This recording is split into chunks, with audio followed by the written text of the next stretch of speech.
Okay, hello everybody, it's Sir Tony. Welcome to this week of, I'm labeling it Codename Good Game. It's been a hot minute, haven't done one of these in a hot while, but I decided, we're going to have a fun game to play at the end, but it's just been a week that I think there are some interesting stories to talk about, and that's the way I'm going to put it. Codename Good Game. Welcome to an opportunity to talk about some fun stories this week in the world of video games, whether it's a news thing or potentially something to look back on. I'm looking at you, Donkey Kong Bananza. And I welcome you as the second man to drop your ideas of, is Battlefield 6 a huge success? Does Call of Duty have anything to fear? Is, what the heck was even Contraband before it got canceled? Yes, you heard me right. Contraband got canceled. This and more in this week's episode. I hope you enjoy and I hope you have a lovely week and that you're geeking out about whatever you like to geek out about. And that's what we're doing this week. We're just gushing out about some shenanigans. The Nintendo Indie World. That's another thing that I am shocked made my top 5 this week. And that's what I'm deeming this. In a world that I am enjoying, like, figuring out what is my favorite things to figure out, like, what is meaningful to me and what is meaningful to other people, so I get to know what your tastes are. Genuinely, like, curious, like, what's your top 5 stories this week? That's what I'm going to try to do. I'm going to go through these in order from top to bottom. You can see the thumbnail. You can see the title. That's going to be our leading story. So, without further ado, maybe we should just get into it. And I love, as we go, if you watch live, feel free to drop any thoughts you have about the topic, because it's just a Me Man show today this week. I'm going to be coughing like crazy also during this. I don't know what's in my lungs, but there is a bug. So you might hear me stop to take a breath. You might hear me just stop to take a sip of water. You might see me stop to say hello to people like Tiffany and Creature. Thank you very much for being here. Thank you for being our second man. And, God, this is weird. I don't know. It's weird doing a solo show. Like, I think at some point, I do need to just find a regular 3 people that will just be on with me every week if I do want Codename Good Game to be a thing, because I've kind of just made it a background shenanigans of a thing. But I do like the idea of, as I transition to potentially ranking more things, just what are the top 5 stories of the week? Like Tiffany Ash, what's something that happened with you this week? Whether it's in anime or whether it's in games, or could be new, could be old. Just something, we're just sharing our experiences. And that's what I wanted to bring up with just this week's biggest story, to me at least, is Battlefield 6. Because Battlefield 6, is that going to be a thing that manages to get, and I quote, 100 million players? Freaking EA, for some reason, wants, like, hey, we want 100 million players on this game. And I don't know how they're going to do it, but that's what EA's goal is. They want to have 100 million players, and they are spending everything they can to make it happen. They made like an E3 press event to invite every influencer, every journalist, and so many things. And now they just launched the public open beta. It's as of today, I think, either today or tomorrow. Everybody can play this game now. Pretty much everybody can play it if they just watch for 30 minutes on Twitch. And this is a game that I'm curious if EA can. There's no way they'll reach 100 million players. There's no way that this marketing campaign is going to work out for them. Or is it? Because apparently, Battlefield 6 open beta is the second most successful Steam beta of all time, in the words of Kanye West. Battlefield 6 is already Steam's second most successful beta of all time, including to the gamer as well as many other folks. And this is just me going through 5 stories this week that I think is really interesting, really wild. And I see Dark Hunters, 100 million? Hell no. And I'm with you. There's no freaking way. There's no freaking way any game, for that matter, reaches 100 million. Has anything even reached that? Genuinely, I would like to know. But yeah, apparently the beta's concurrent player count reached like 300 and basically rounded 19,000 on Steam, on track to potentially surpass like the second record. Where is it? This listed like yeah. At this point, Battlefield 6's open beta has a concurrent player count of 318,990 on Steam, according to the website's SteamDB. This means that it has leapfrogged the troubled Mecha Break's second place, which is set earlier this year, peaking at 317,000. And the funny part about this is that earlier this week, Activision was like directly being asked, hey, do you guys, excuse me, do you guys think like Battlefield 6 is going to be a threat to the next Call of Duty, you know, especially if you're releasing that this year, and if they're side by side, is that going to be a problem? There's so many people that still this day compare Battlefield and Call of Duty. I think that's it's a fair comparison, but they're two totally different types of games. Let me know if you disagree. But they say no. Call of Duty is just too big to fail. They said in that interview, like, and that's true. Like, I'm going to say boldly, that is true. Like, Call of Duty, Minecraft, Grand Theft Auto, Pokemon, there's just some franchises and IP that cannot be touched. But what I think is interesting is I could be wrong. Oh, God, I told you about this cough. Because on Twitch, Call of Duty Warzone was sitting at 75,000 this week, but on Twitch, 867,000 were watching Battlefield 6. So more than 10 times the viewer count as Call of Duty's most popular game. Now, this is just viewership. This could also be because of how many people are streaming it and how many Twitch drops are a thing, and how, like, even me myself, I watched it for like 30 minutes to try to get a closed beta code, and I did. And I just think this is kind of interesting to see like how it's the talk of the town. I just got done playing last night with Rob and Kelvin from the gaming duo. We had a blast. I did a live stream of it yesterday when I was playing it, and this is going to be a little bit of a Inception moment. But yeah, I was playing on twitch.tv/SamuraiKibuji yesterday, and I was having fun with it the whole time. Like, I seriously was having fun with it the whole time. There's definitely, to me, I think the destruction is really, like, oversold. I don't think the game's destruction is as good as they were advertising, or as, like, proud of as they were. But the core of Battlefield is there, and that's the thing that's, like, working out for EA, is that they spent so much money, so many studios, so much time making this game.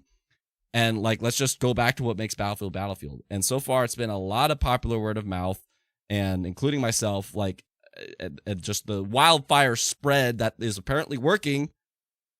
Apparently to the Steam beta thing, apparently to Twitch viewership, all that jazz. It's working. The marketing is working. And people are talking positively about the game. Not, like, amazingly, but positively. So, I just wonder, like, where do you think Battlefield 6 is going to land? And like, maybe review-wise. How about that? Review-wise. Where do you think it would land? Very curious.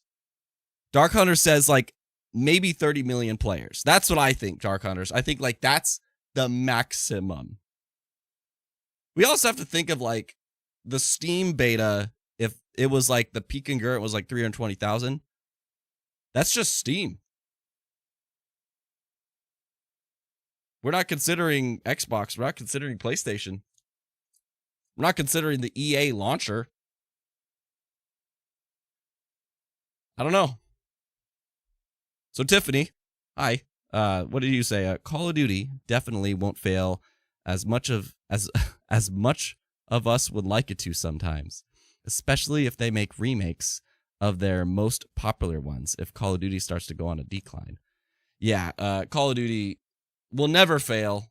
Even if the game, like, reviews bad, it's just never gonna fail. It's just one of those juggernauts that cannot fail.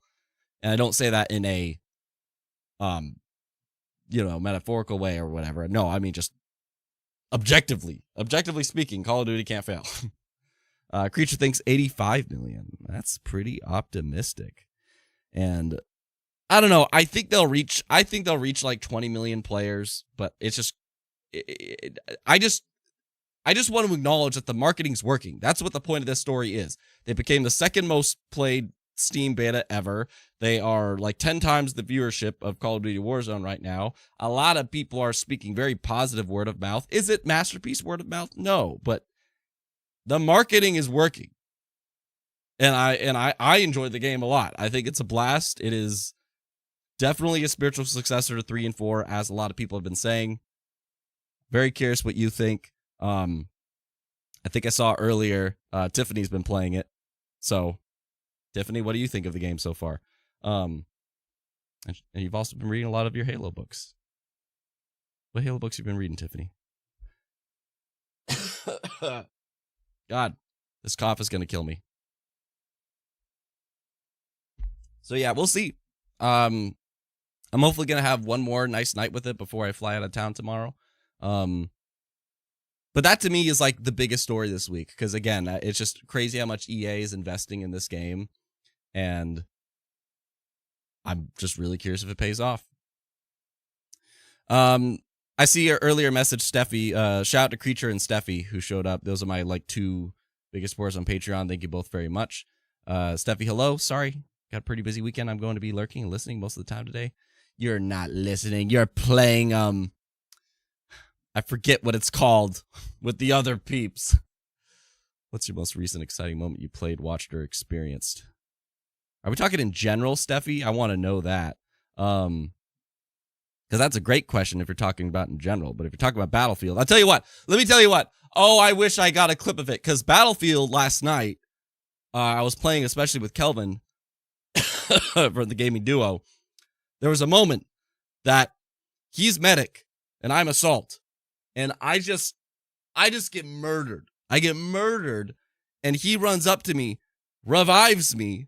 And right after he revives me, he just like, he leaves. And the second as I am lifting myself up, another enemy is just sprinting to my face, stabs me in the chest. And I just hear Kelvin belly laughing. He's like, no!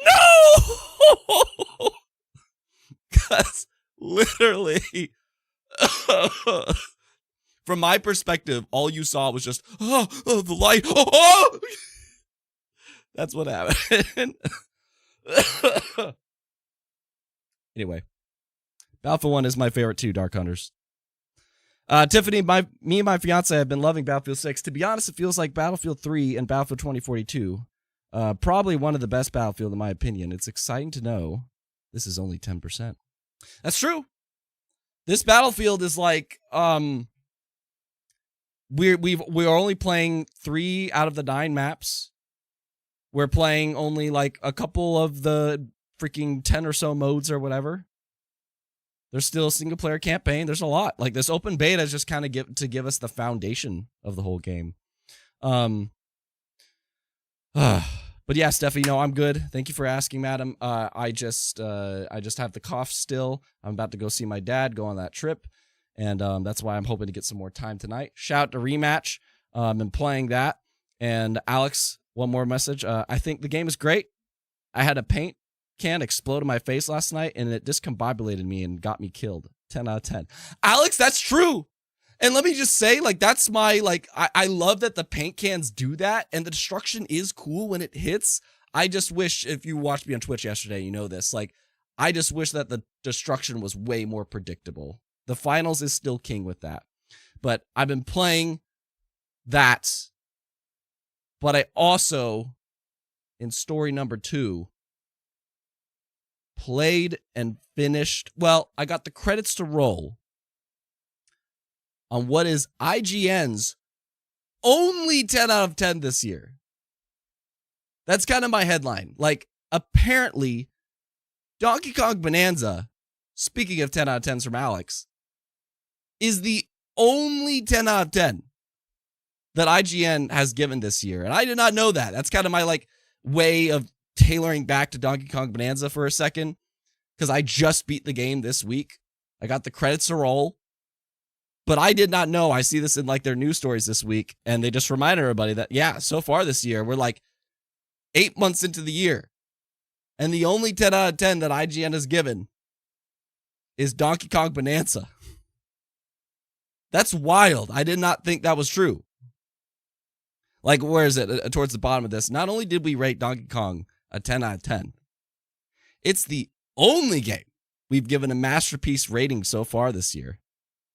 Granted, there isn't too much competition in the way of Switch exclusives for 2025. This has been a fantastic year. This has been a fantastic year.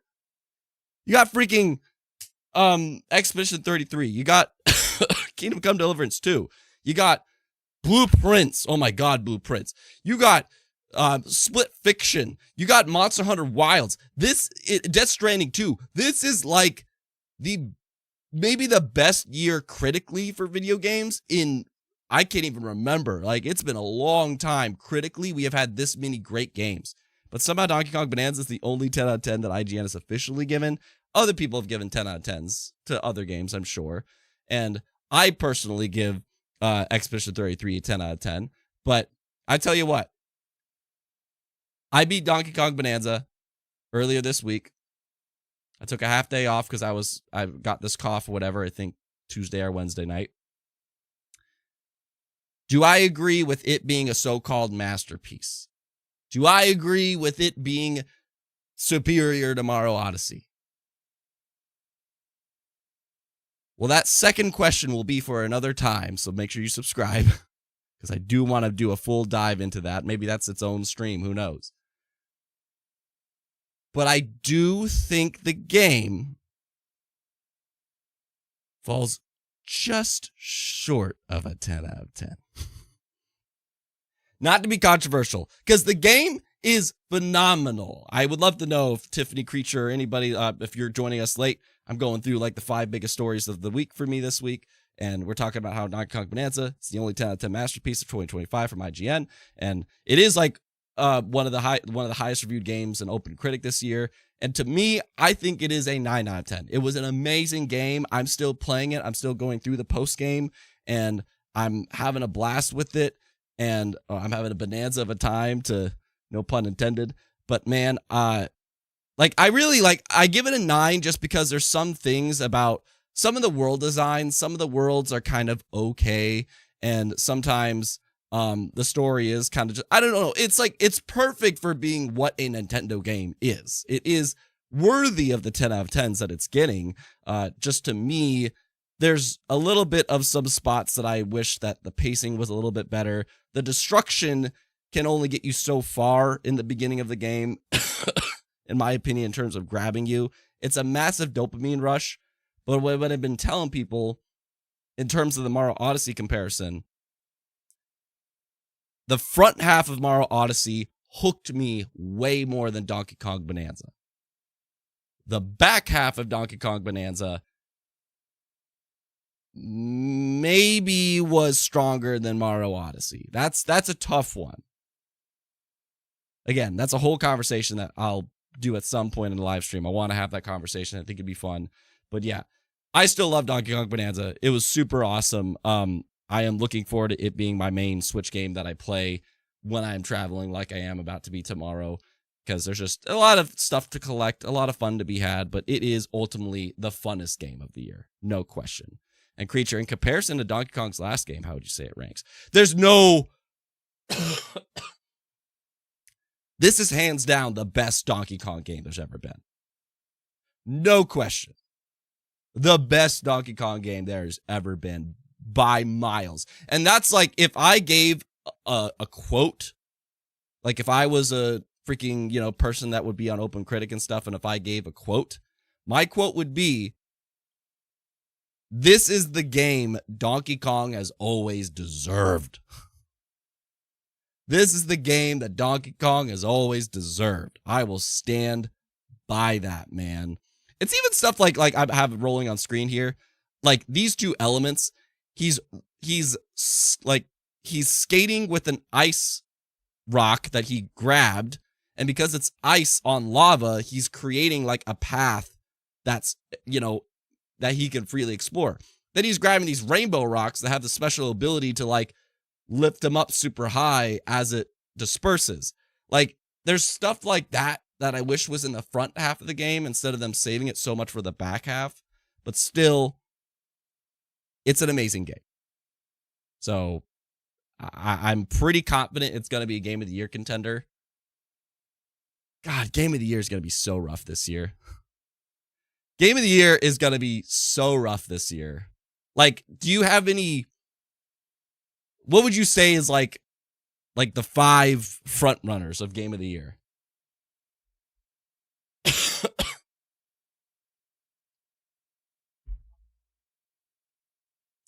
CGG38 and Donkey Kong Bananza are no question. Like, there's no way that they will not be nominated. Like, no way. But if I go to Open Critic, what I'm rooting for, personally, like what I'm rooting for is to see everything but whatever, this Shonjinko, whatever. It's these like top areas here. CGG38, Donkey Kong Bananza, Split Fiction, Death Stranding 2, Kingdom Come Deliverance 2, Blueprints, Monster Hunter Wilds. All 7 of those games easily deserve to be nominated. Like, no question. That's tough. If I kicked one out, I feel like Split Fiction isn't going to make it. I feel like Split Fiction or Kingdom Come are like the 2 that aren't going to make it. But, Alex, wait. Bonanza better than Donkey Kong Country 2? Yes. Yes, Alex. Yes. I boldly state it. Maybe let me ask you that. Between Claire Expedition 33, Donkey Kong Bonanza, Death Stranding 2, Split Fiction, Blueprints, Monster Hunter Wilds, if they had to kick one of these out, which one do you think would be kicked out? Oh, and Kingdom Come Deliverance 2. Which of those 7 games doesn't make the cut? Tiffany thinks Expedition 33, Donkey Kong Bonanza, Death Stranding 2, Kingdom Come Deliverance 2, but a crazy one would be Battlefield 6. Like, that's the crazy thing.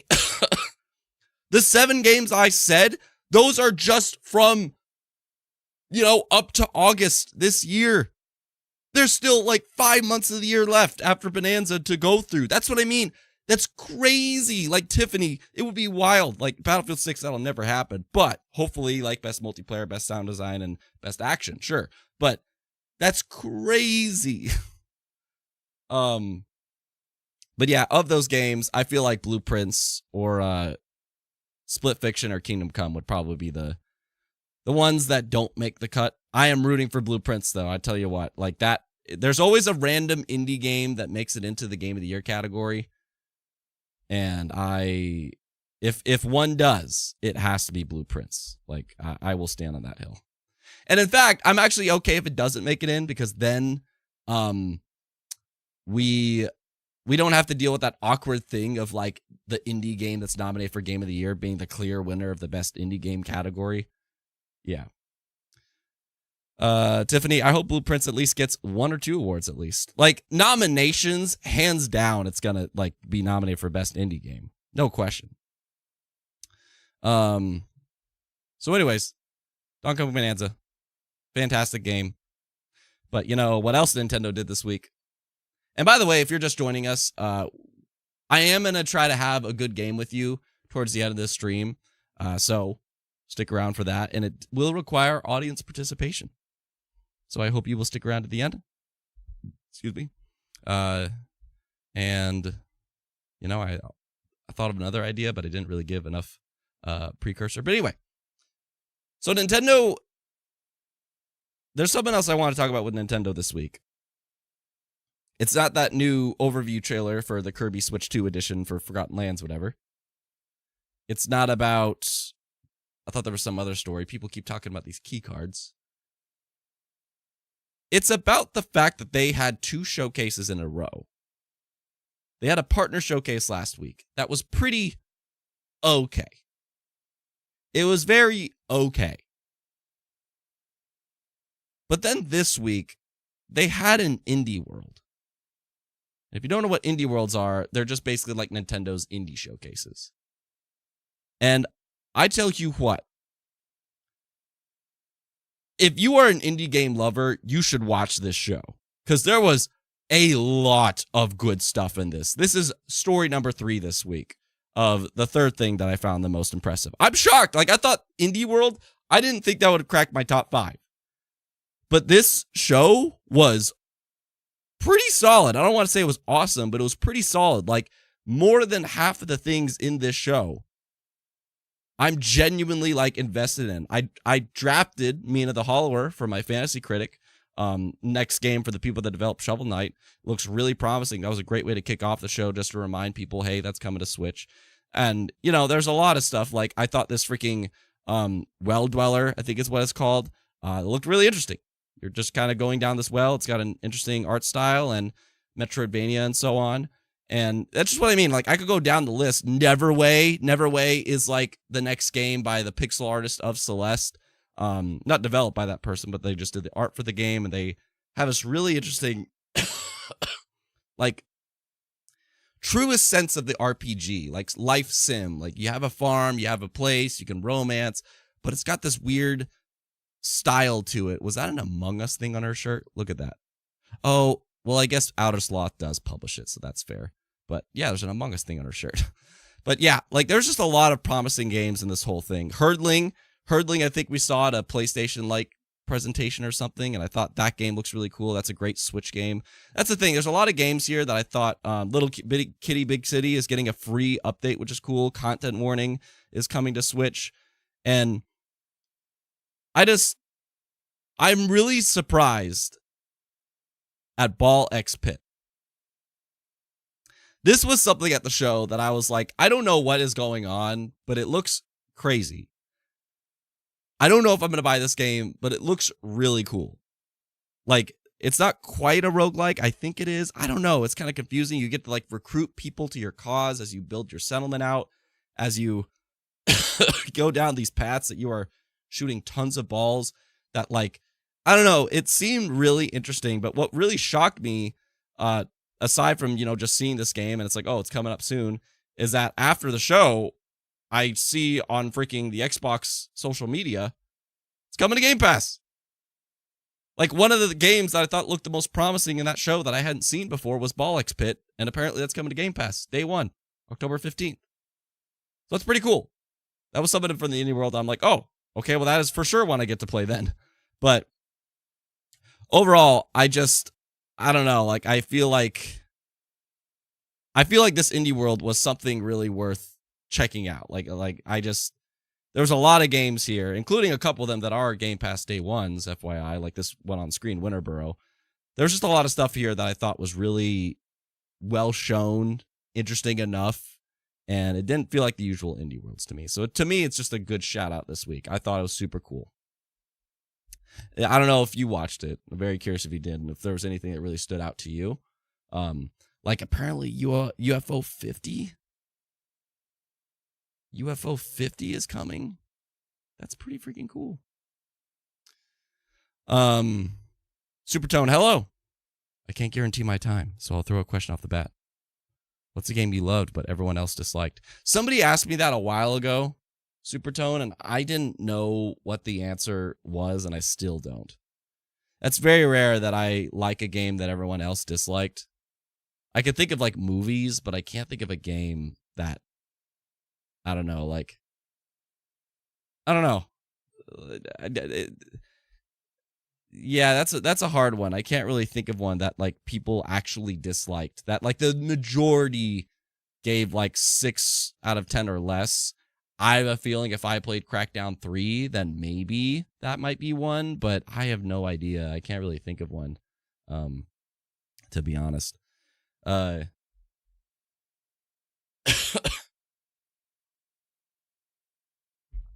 anyway. Number 4 of my most interesting news stories this week. Let me know if you have an interesting news story that you saw this week, or just event or something that happened. I'm very curious. And Creature, what is this? Hi? H-I?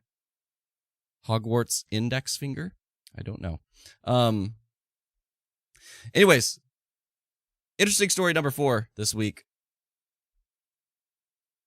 way back when, I do think of my favorite Xbox showcases, and one of my favorite Xbox showcases, when the time comes, that'd be an interesting ranking to do, is like, what are my favorite Xbox like showcases, summer showcases?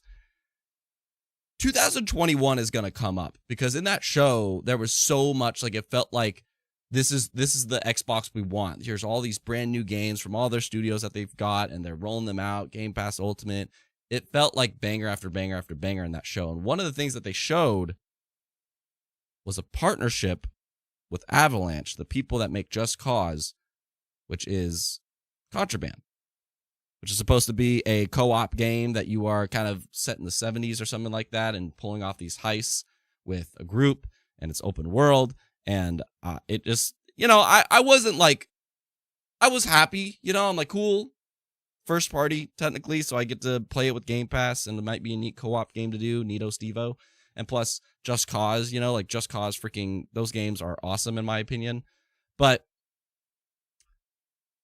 apparently it is no longer a thing, because yes, Contraband, the game being made by Avalanche Studios and Xbox is publishing, is yet another one of the many projects that was canceled during all the shenanigans, which honestly, it's topic number 4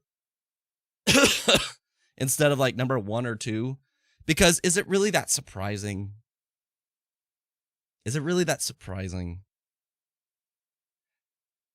C2, I thought that was already canceled. Exactly. Like, but the thing that I want to bring up is why it was canceled. Like, it being canceled isn't surprising, but like, I think we're starting to see a trend with these games that Xbox is canceling massively.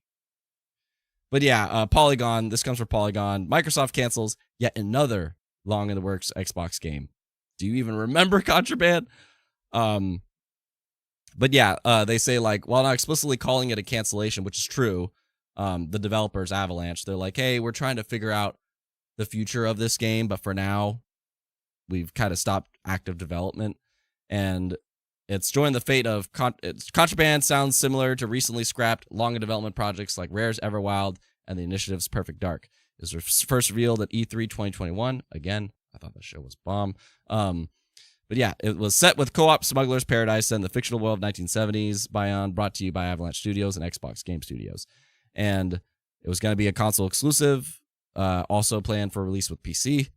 It had no release date, and little has been heard about it over the past 4 years, since it was announced in 2021. This game was first announced, like, it's been in development for longer than that. Supposedly it's been in development since like maybe 2019, based off of rumors, maybe even like early concepts in 2018. But it's been in development for over 5 years. It got revealed 4 years ago. We haven't seen anything of this game. And that's why I wanted to talk about this. Like I didn't think this would be a top 5 worthy topic, but to me, it's like, there's just kind of something to bring up here that I'm really curious, like, just interrupt me if you have like disagreements or thoughts, truly. But isn't that curious how, I mean, put Perfect Dark aside, because Perfect Dark actually did show something, which is why Perfect Dark was the biggest blow of all this. But if we put that alongside Everwild, what does that have in common with Everwild? They are both games that were announced like many years ago, that all we got was cinematic reveals, and then 4+ years later, we have nothing to show for it. At least that's where you're coming from Xbox. We've sunk like, who knows, 100 million, maybe more, into this game, and we have nothing to show for it. And that's kind of putting us on this path of like, I'm trying to think now, like, what is another cinematic game that we haven't really seen anything for? I see C2. You said State of Decay and Fable pretty much too. So those are good shouts. Like, I think Perfect Dark makes everything much more confusing, because it's like, well, we saw that game, blah, blah, blah. But I will challenge Fable, maybe not as hardly State of Decay 3, but Fable we have seen pretty frequently. And it got brought up. Like it got revealed in 2020. Then we got our first look of the game in engine in 2023. And then we got another look at the game, like a full-blown trailer with the release window in 2024. And then this year they pushed it back, but gave us a glimpse of some gameplay, as well as, again, emphasizing 2026, and Phil Spencer saying the words, next year, expect Fable with our 20th anniversary. Now, obviously, you can't take Xbox's word to heart, but I just feel like that one has way more momentum behind it to be at risk. State of Decay 3, that one's a bit more fair, because that was announced the same year, not the same year as Everwild. Actually, yeah, it got it, kind of. But yeah, that got announced in 2020, and then we got nothing about it for years. And then we got a re-reveal of it the same year we saw Perfect Dark. We saw State of Decay 3 in that same show. So State of Decay 3, that could be risk. Kojima. Kojima is another good shout. People were saying, like, is OD in trouble? Which I didn't want to do this. I didn't want to, like, bring up, I didn't want to, like, debate about, like, what might be in trouble.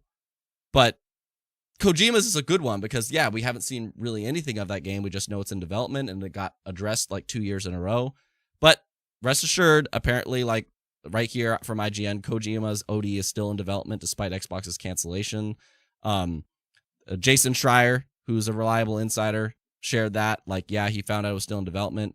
There was also an interview with Kojima himself. I think it was like the past month or two, and he's like, nope, I'm still working on it. So that one's still good. Elder Scrolls 6, Alex. Because Pepper Ridge Farms remembers. Elder Scrolls 6 is a good shout. But that being said, I feel like Elder Scrolls, that's the thing. It's like, if it's Elder Scrolls, if it's Doom, if it's Halo, if it's Call of Duty, if it's Gears, if it's Forza, other than Forza Motorsport, those are not going to be like canceled per se, maybe just scaled back. But those are like their big IP. They aren't going to like cancel stuff like that because those are the stuff that's going to sell. Now, scale back the project very well. And that's what I wanted to bring up here is that like, that's why I wanted to talk about this, where it's like, why did they cancel Contraband? Oh, could it be because, again, the thing that it has in common with Everwild is 4 years of showing nothing. And I say this as somebody that isn't, a game studio's manager, but that just looks bad. Like I'm not justifying the layoffs. I'm not saying, I'm happy about them or anything. I'm just explaining it. And it just sounds like there's a lot of projects that they either thought would sell good, or B, we've put so much money into this and they have little to show for it. Like, is this just going to be a money hole? Like, we're not going to get any returns on this. And it just seems like Contraband has been added to that list of games that... There was a tweet last night that I think Colt Eastwood put up or something, and somebody put it greatly, and I'm going to try to find this, because, yeah, here we go. So this was last night on Twitter I saw. Avalanche worked on Contraband for 5+ years without a single pixel shown to the public, and asked for more funding. This has to stop, but I'm also sick of seeing games canceled that we want to play. Which makes me... like, that's another good question. Should we just make sure that any game that's so far in development, like, we just have to make sure that that comes out, period? That's a good debate. Like, that's a very fair debate. Because, yeah, if it's been that far in development and we wanted to play it, it sucks if it gets canceled. But then I see something here that I commented on from Slime, who said, if you can't show something to the public after 5 years, your game deserves to be canned, in my opinion. That's pretty harsh. But I responded with, I stand with you.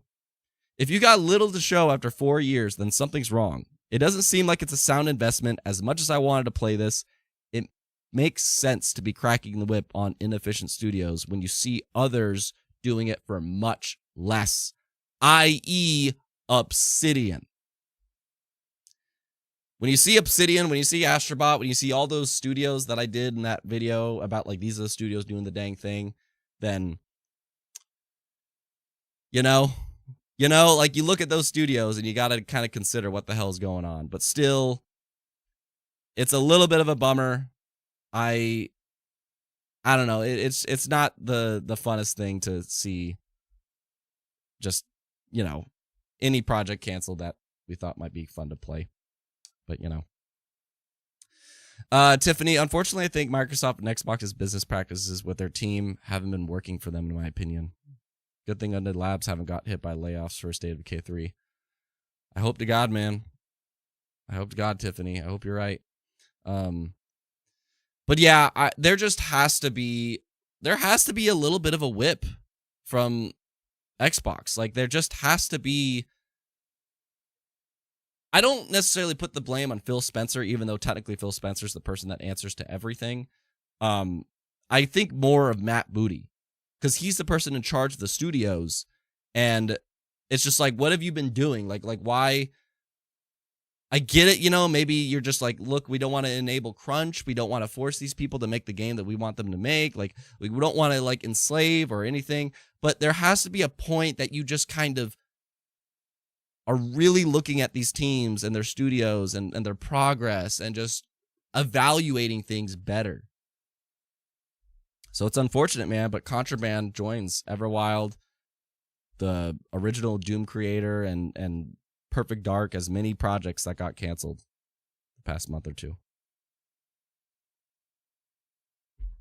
Yeah, Tiffany says she agrees. They won't cancel Elder Scrolls. Yep. And Alex, remember Elder Scrolls 6? Because, oh yeah, Perfect Dark. Judas C2. Don't say that. Don't say that. Don't say that. I'm scared, man. Judas is that's fair, C2. That's fair. Judas is a game that's been in development for such a long time. That's a good point. I have to admit, that's a really good point. Judas has been in development for a very, very long time. So we'll have to wait and see. I don't know. Don't say that. Number 5 of everything that this was like, again, it's not like my least favorite topic of the week. It's just like the bottom of the 5 things that interested me most this week. There are some people that were like, oh, the Xbox ROG Ally, the release date got leaked, and something about Nintendo I don't remember. PlayStation's recent meeting happened. Oh, wait! The PlayStation meeting happened. There was some kind of shareholder meeting, I don't know what, but during this meeting, something I think is kind of interesting to note is that they were saying that Bungie is probably losing their independent publisher freedom. Because during this meeting, Sony has seen enough. 3 years after acquiring Bungie, Sony says the days of independence are getting lighter, and its future is to become part of PlayStation Studios. This is from PC Gamer.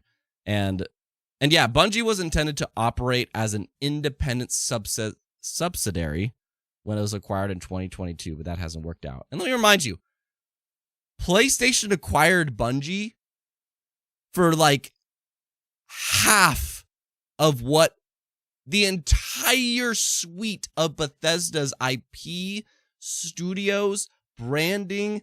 Microsoft bought Bethesda for like $7 billion or $7.5 billion. PlayStation bought Bungie for $3-something billion. That's crazy. And my question is, like, has that worked out for them? Like C2, every publisher that's worked with Bungie says that they're a disaster, so this makes sense.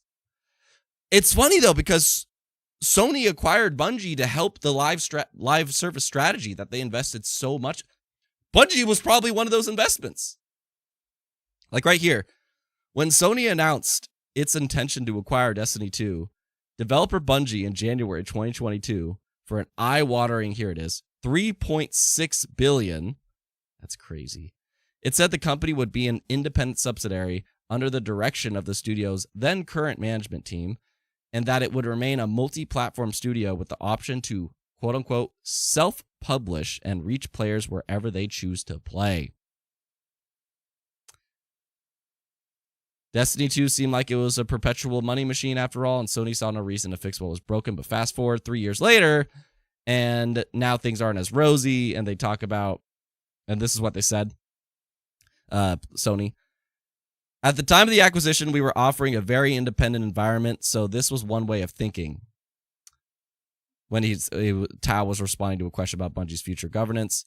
However, thereafter, we have gone through structural reform as we announced last year. So from this type of independence, this independence is getting lighter.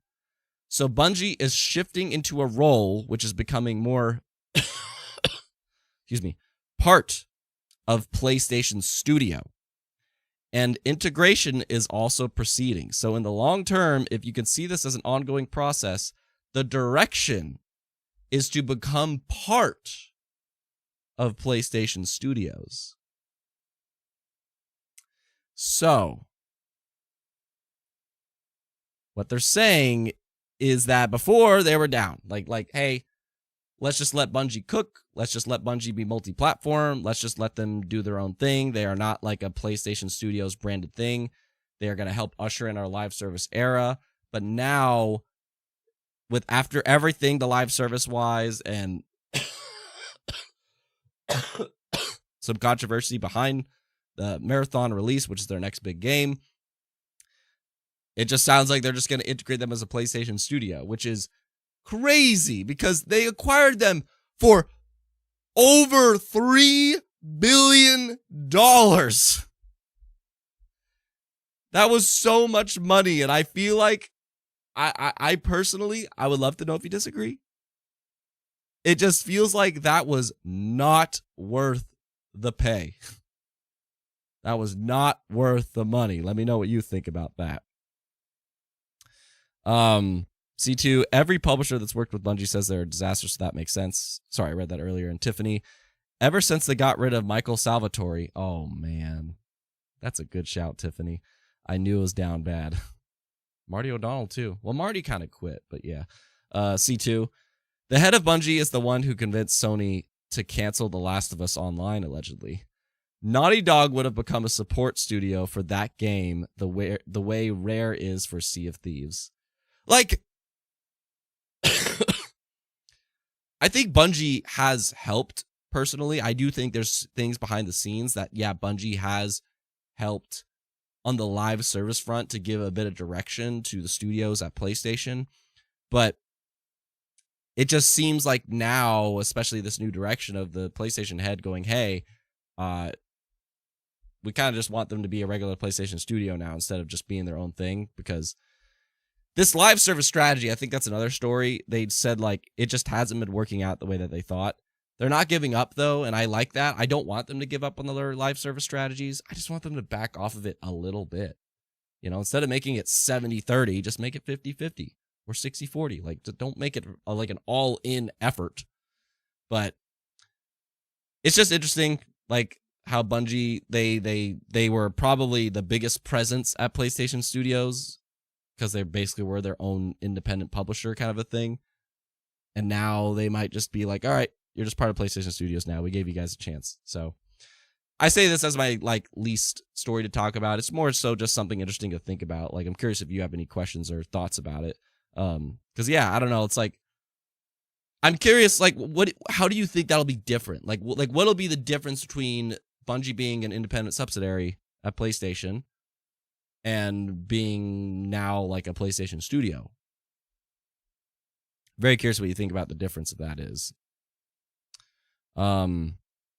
Tiffany, I don't blame Sony for wanting them because they were doing so well with Destiny, but after their big layoffs, it's been on a constant downhill. They got rid of too many of their brains of the operation. I mean, maybe. I'm still like, I don't know. I'm still like Bungie's a lot of people. Like, they've downscaled a lot over the years, but there's a lot of people at Bungie. So I don't know. And I'm sure that's because they're maintaining Destiny and working on Marathon and stuff. But like, and I, didn't they have like a part of them that spun off to make this gummy bear game or whatever it's called? I don't know. Like, I feel like Bungie, like when we look at Marathon and what happens to that game, I feel like this is going to be one of those purchases from PlayStation that's like, why did we do this? Why do we purchase this for $3.6 billion when we're only getting like some kind of return? I don't know. Destiny's maybe a money cow. I have no idea what I'm talking about, but yeah, my 5 stories this week. Excuse me. That cough is real, man. Yeah, for number 5, Bungie becoming a PlayStation studio. I'm very curious how that will change over the years, you know, like how that'll make Bungie different. Contraband being canceled by Xbox officially, it doesn't surprise me, but I'm just very curious about like what I don't know, like what other projects are we going to see canceled and how much. Like, I really hope the Contraband thing has the most like lasting effect to me. I'm really curious about if leadership is going to learn to be a bit more hands-on. Nintendo Indie World, I thought that was a great show this week. Like, in terms of the concerning news, the Nintendo Indie World was a nice shimmering star. Speaking of which, number 2, I rolled credits on Donkey Kong Bananza. I really, really enjoyed that game. It's fun. I'm going to have fun with it throughout this trip doing the post game.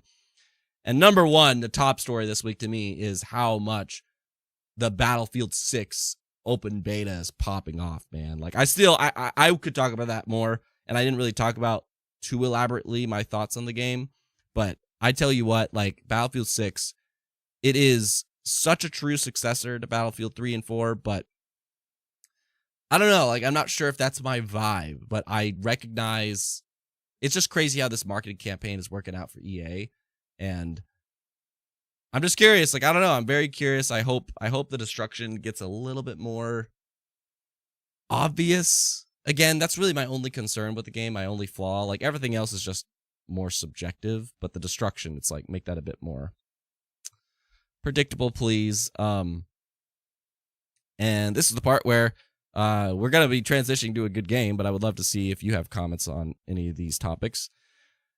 C2, the cancellations. Remind me of when EA canceled Visceral's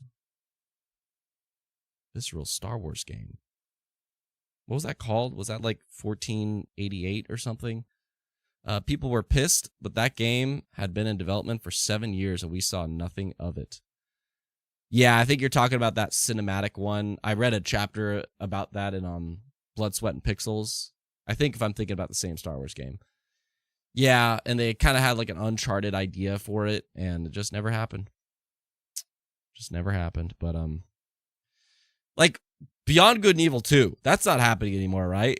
That's the thing. It's like I think I'm hoping that publishers are starting to get more savvy on the fact that, like, hey, this game, or just a game that takes over like 3.5 years in, we have to have something to show. We have to have a solid sign. Back in the day, games were developed in like 2 or 3 years. Things have changed. There's a lot more pixels to work with. Fine. But I'm hoping that, like, at the 3-year mark, at the time that it would have taken a game to be developed in the past, at that mark, we at least have to feel like you are at the cusp of it. Like you are well on your way.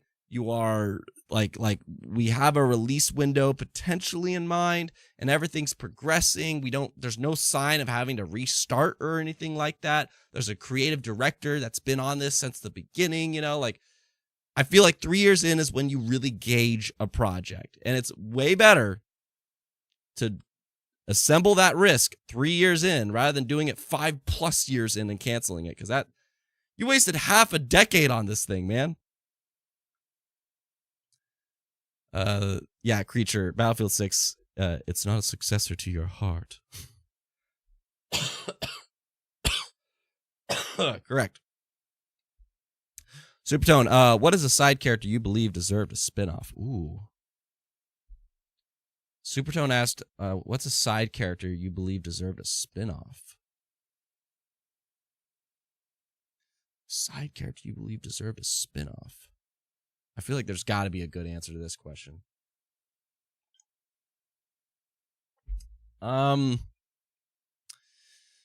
Whew. Off the top of my head,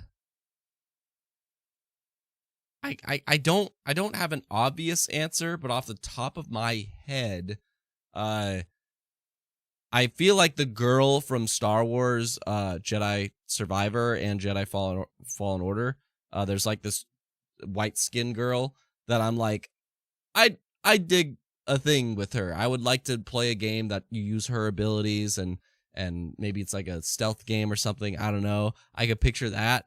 I also, there was another game that, Halo. A lot of people have wanted like an Arbiter or Buck spinoff, but I would want a Buck spinoff. I would love to play a game of Buck in his like opening Spartan 5 years or something, or maybe just in his ODST years. Like, I'd love another Buck game for sure. That'd be so cool. Not Cortana. Cortana, like, I don't see playing as her. I don't know how that'd be a good game. C2. I've said for a long time, Microsoft's problem is that they don't have someone like Shuhei Yoshida, and now PlayStation doesn't either. Yeah, just somebody, or like a Miyamoto for Nintendo, you know, like just having... They do have a round table. They do have like...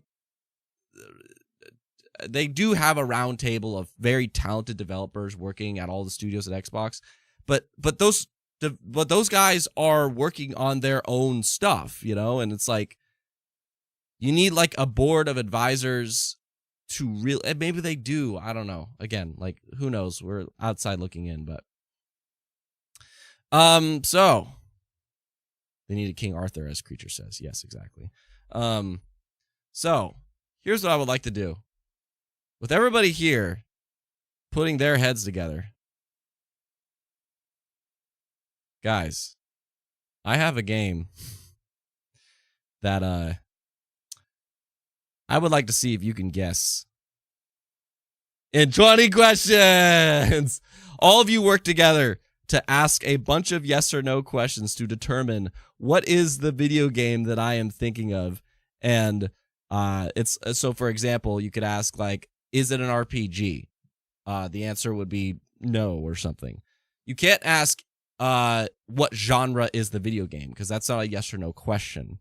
So what I would like from you is to see you try to guess what is the game that I am thinking of within 12 minutes, which is not the game, but that is a shout out to an independent game. And we're going to start the timer.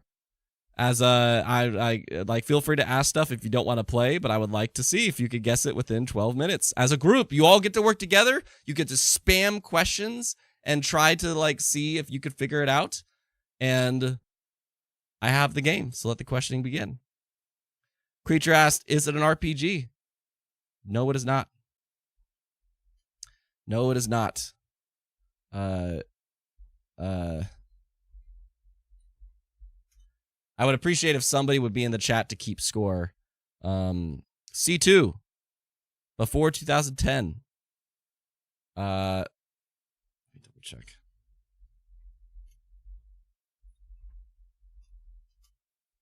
I'll just make sure.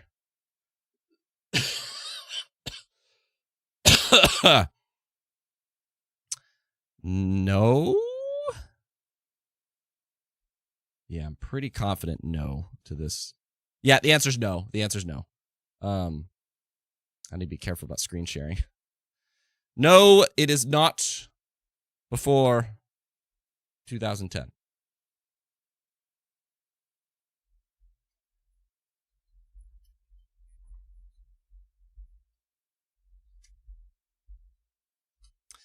Is the main character a boy? I'm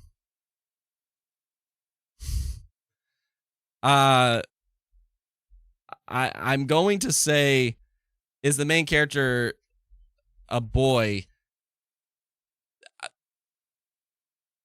Sort of. Like soft, yes, but yeah, that's a tough one to answer. C2, was it exclusive? Oh, that's a good question. No, this game was not exclusive. This game was not exclusive. You'll understand the main character question. I can't give a straightforward yes or no to that question, so that's kind of your extra hint. Yeah.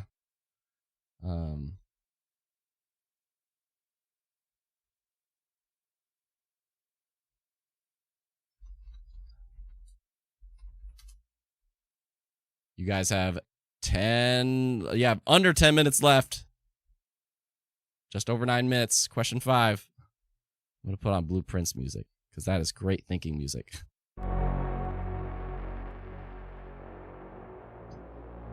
Fantastic game, man. Is it a shooter? Ooh! Good question. Is it a shooter? Yes. It is indeed a shooter. Oh, you got a Hail Mary on that one. You got a Hail Mary on that one. It is indeed a shooter. You have just under 9 minutes. Is it on Xbox One? Is it on Xbox One? Yes. Yes.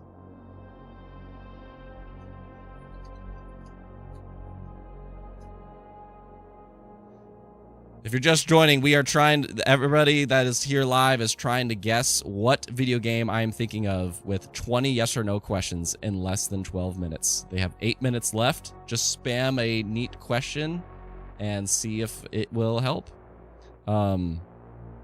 Is it a multiplayer game? Ooh, that's a good one.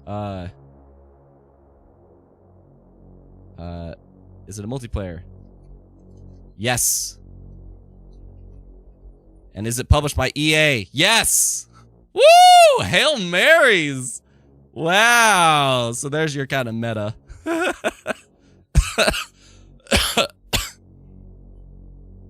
You have used 8 questions, and you're just over half the time. You guys are doing pretty good.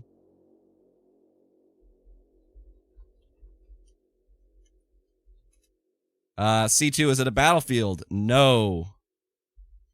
Is it a Battlefield? Is it a Battlefield? No. Where's my Blueprints music? Come on, keep going. Does the game have a story mode? I'm gonna move this over. No, it does not. No, this game does not have a story mode.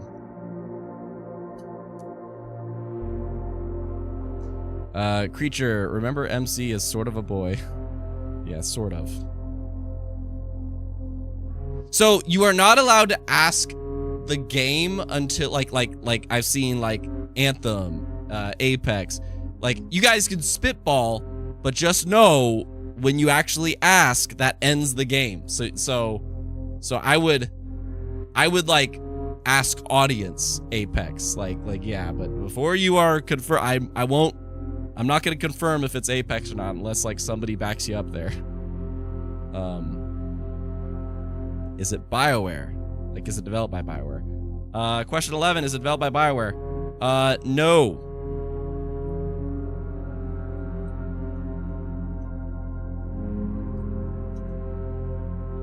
Does it have a 2 in the name? Let's not ask things about the name. That's the one thing that I want to like. You could ask if it's a sequel. That's okay. But I don't like, let's not ask things about the name because then we can kind of like narrow a lot. Let's see. Is it developed by Respawn? Question 12. No, it is not developed by Respawn. Oh, no, it's not developed by Respawn.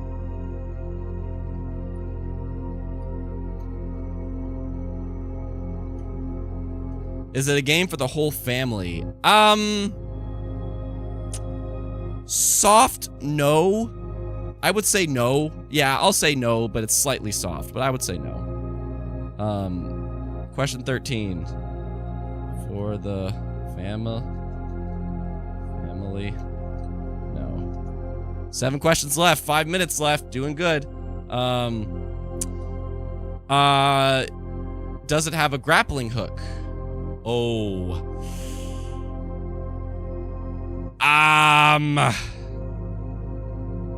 Let me double check. I'm pretty confident I know the answer to this.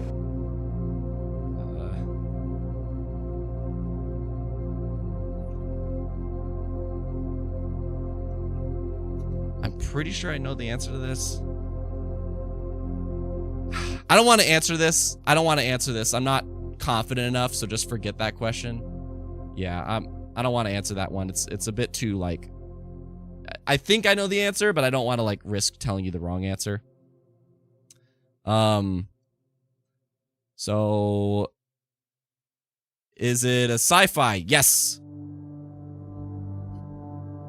Yes, it's a sci-fi. Question 14. Question 15. Is it a sequel?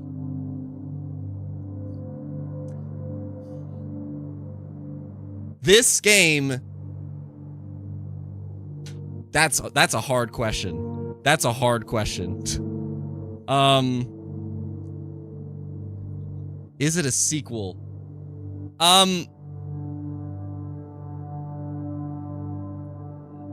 Maybe.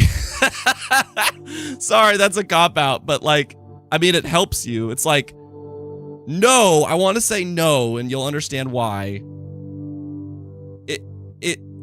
I wouldn't say it's a sequel. And that's all I'll say. It's not a sequel.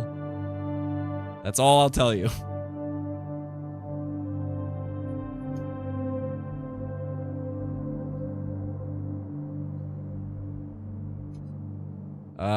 You got 3 minutes. You got 5 questions left.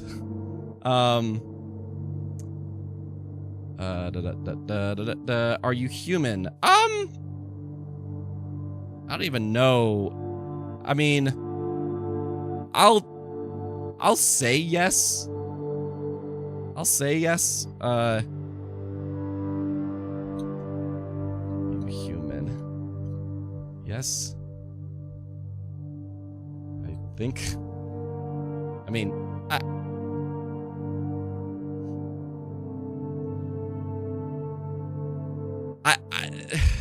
okay. I have, like, a question that it's like, I don't want to give it away, though, but I want you to, like, imagine. I don't know how to answer that question, but I'm just going to say yes, but it's kind of loosely a yes. Is the style realistic?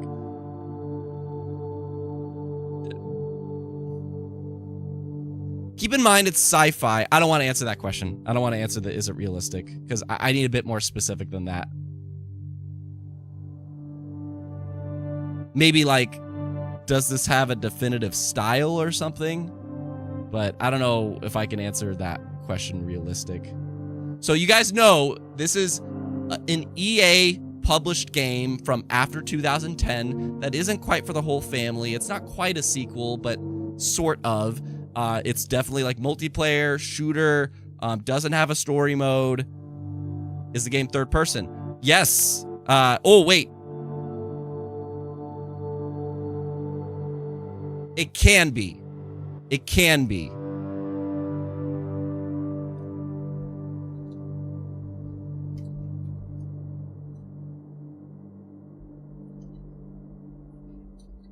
It can be, but not primarily, no. As in, does it look like Red Dead or Mario? Okay, no, okay. With creature, with that definition, yes, it has a realistic style. With that definition, yes, it has a realistic style.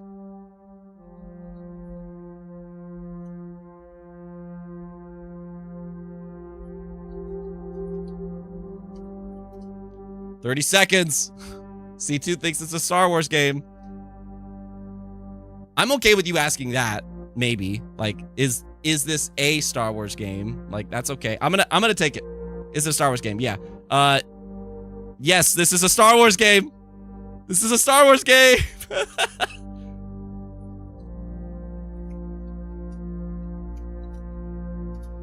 You have one question. What is it?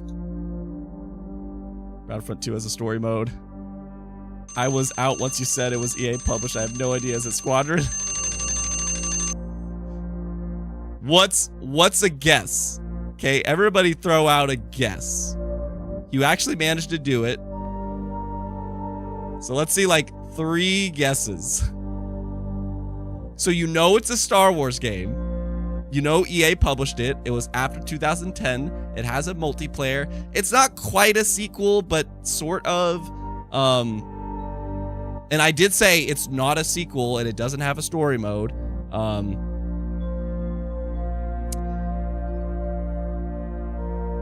So I see. Alex says, my guess is Squadron. It is not Star Wars Squadron. And I see Matt McDonald saying, Star Wars Battlefront 2015. Sir? It is. Star Wars Battlefront 2015! Good job, Matt McDonald! Good show!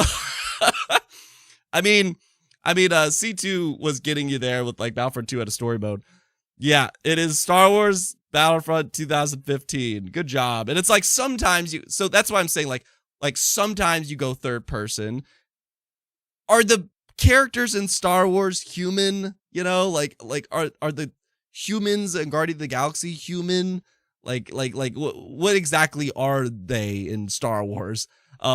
Main character being a male. I mean, you primarily play as male. I think sometimes maybe you play as a female, but I think basically all the time you're male. You know what I mean? Those are the times, and it's like realistic style, yeah, but just it's very sci-fi and stuff. But yeah, Matt McDonald got it for you guys, so applaud that man. Good job, Matt McDonald. You took it home, and good job. That was a team effort. You all put it together. You all figured it out. Good show. This is a great game, in my opinion. I think Star Wars Battlefront 1 and Star Wars Battlefront 2 are awesome games. Matt McDonald, I love that game. I wish they would do another game. Like, dude, I would love it. And oh my God, especially in the modern era and have like 32v32. Oh, dude, this was a good game. I thought it was cool. I thought it was pretty freaking cool, man. This was dope. But yeah, that was kind of my little meta, in the vein of like an EA, like with our headliner is EA and such. So anyway, and C2 Battlefront 3 is something I'd pay for, unlike Battlefield. Matt McDonald, imagine a Halo like that, but you play as Marines. Dude, stay tuned because I'm literally working on a video for Halo right now. I don't bring that point up. I wish I did, but I would love just a PvE or just a large scale Warzone style Halo like that. Oh, that'd be so cool. And then the heroes could be like Spartans and shit. Oh man. Anyway, these are great topics this week. Like I appreciate this show. Like we kind of moved through it pretty well. An hour and 23 minutes. Oh my God, we got to wrap this up. I'm so glad you guys got the 20 question at the end. I am going to be flying out of town tomorrow. I will be back next Friday. I'm going to do my best to finish this Halo video, so maybe it airs while I'm gone. Maybe I'll try to make a short as well while I'm gone. But for the time being, I would love to know, you know, if you guys have any other news stories or just general things. Like I'm listening to my Twitter, I'm listening to my Instagram, I'm listening to my community tab, I'm listening to you. I would love these conversations with you. Like Creature asked, rank antagonists? That's a good question. And I didn't really put much thought into that, but if I think like my favorite video game antagonist ever, it's probably going to be Dutch from Red Dead Redemption 2. Red Dead Redemption 2 specifically, not 1. I'd have to give that a bit more thought, but I don't even know because he's barely even an antagonist in that, but we'll see. Anyways, I have to go. I'm going to try to go potty, finish that Halo video, pack for my trip, get some sleep, hopefully, and get rid of this cough so I'm not just on that plane going. So, good job, guys, getting that game. I hope you have a great, good game this weekend. And don't forget, at the end of August, I will be at PAX West being media and hosting a Codename Good Game panel where we can have more fun like the end of this stream. So, I'll see you guys later. Don't forget to be geek, be proud.